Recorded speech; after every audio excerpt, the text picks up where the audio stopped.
Cosa è una villa? Cosa era una villa per Palladio?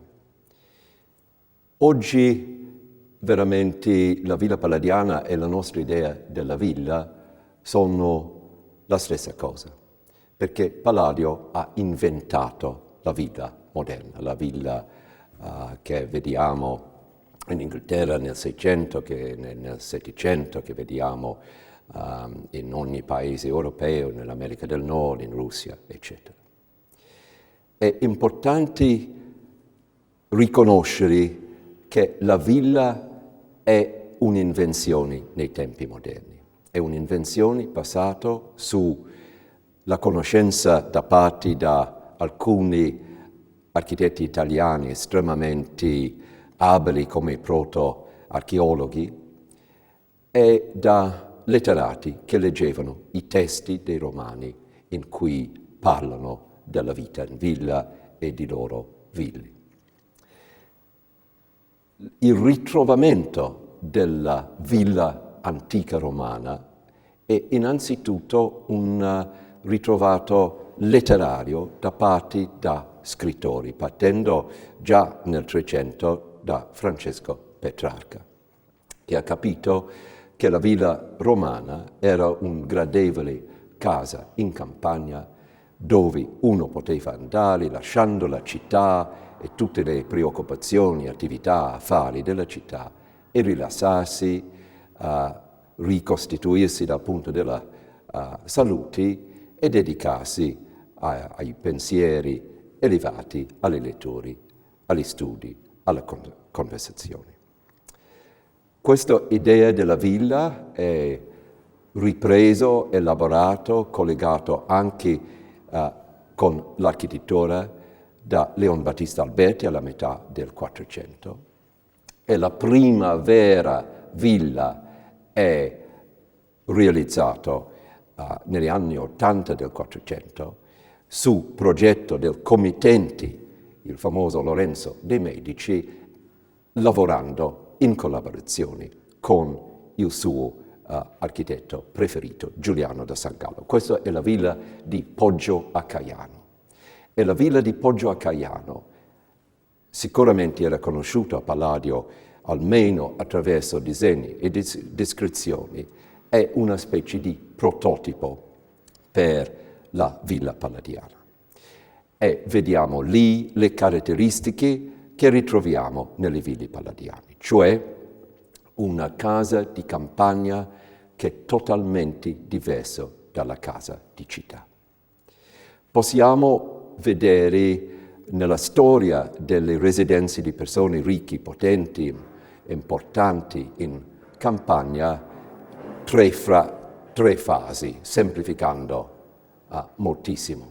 Prima fase, il castello, il signore, che domina anche con la forza un territorio e esprime anche la sua forza, la sua potenza, anche prepotenza in una zona delle campagne attraverso le torri, le alte mura della sua residenza.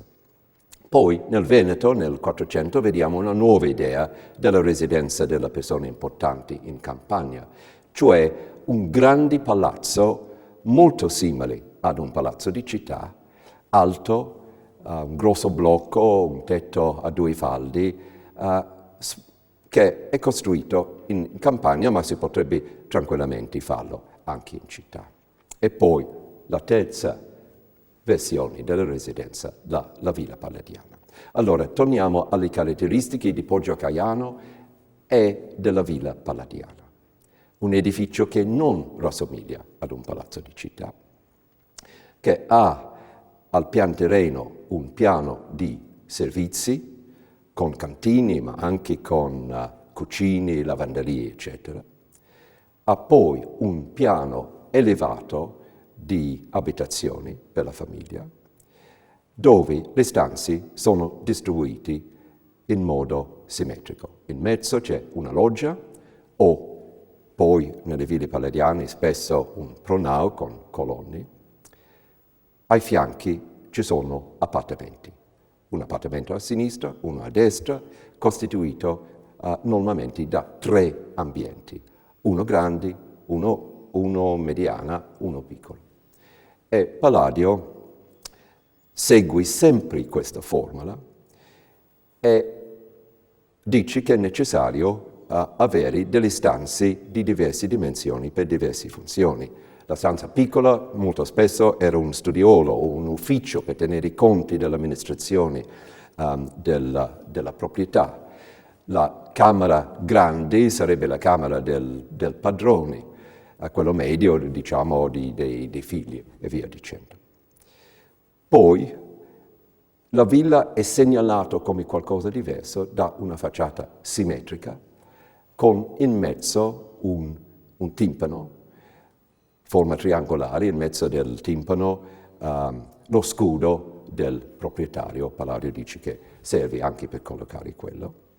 Può essere una facciata piatta con timpano e poi sotto una loggia, o può essere, come alla Villa Rotonda, un pronaio che sporgi con colonne come la facciata di un tempio antico romano. Allora, questa è la formula di Palladio per la villa. Qualcosa che elabora leggendo Vitruvio, leggendo Leon Battista Alberti, leggendo i trattati degli antichi romani sull'agricoltura, anche moderni che hanno scritto sull'agricoltura, e elaborando anche delle formule per le adiacenze, per le barchesse dove stavano le mucche, per gli ambienti dove potrebbe abitare un fattore che amministrava la proprietà, luoghi per fare il formaggio e via dicendo. È una grande novità di Palladio nel suo approccio all'architettura di villa è di cercare, quando era possibile, di fare un complesso unitario con la casa al suo centro, con i vari corti e ambienti adiacenti, barchessi, distribuiti simmetricamente a destra e a sinistra, in modo che l'insieme era più della somma delle parti.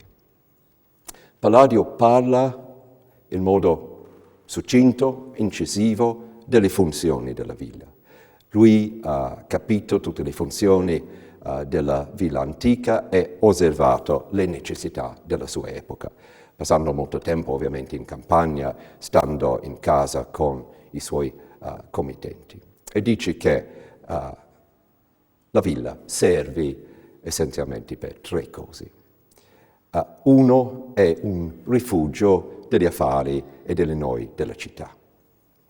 E poi un luogo dove si può curare la salute, andando a caccia per esempio. L'idea dell'esercizio che fa bene non è un'invenzione moderna. E poi la terza cosa è che può essere, come Petrarca l'ha capito, un luogo dove riflettere, ritrovarsi, studiare, scrivere, ricevere amici e fare conversazioni con loro o suonare la musica. Quindi con queste osservazioni lui, insieme con i suoi progetti per la villa, offre ai lettori un progetto di vita, come passare il tempo e come usare questo nuovo tipo di casa per vivere in un modo più piacevole, più sano, superiore a quello dei padri, nonni, di quelli che hanno speso per fare una villa palladiana.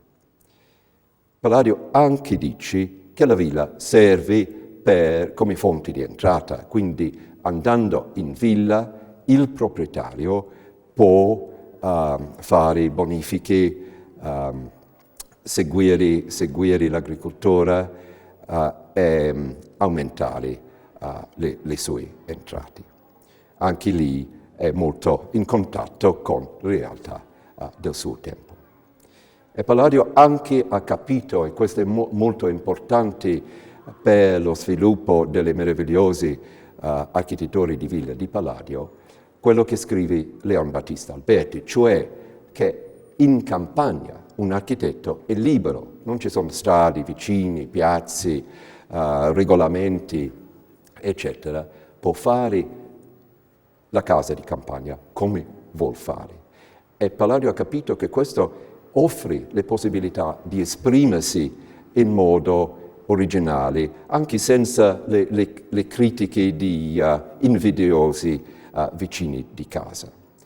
E quindi non solo esprimere la figura, l'importanza, la ricchezza del committente padrone, ma anche la sua genialità come architetto. E attraverso le sue ville più belle, come la Rotonda, veramente Palladio ha saputo costruire i suoi monumenti.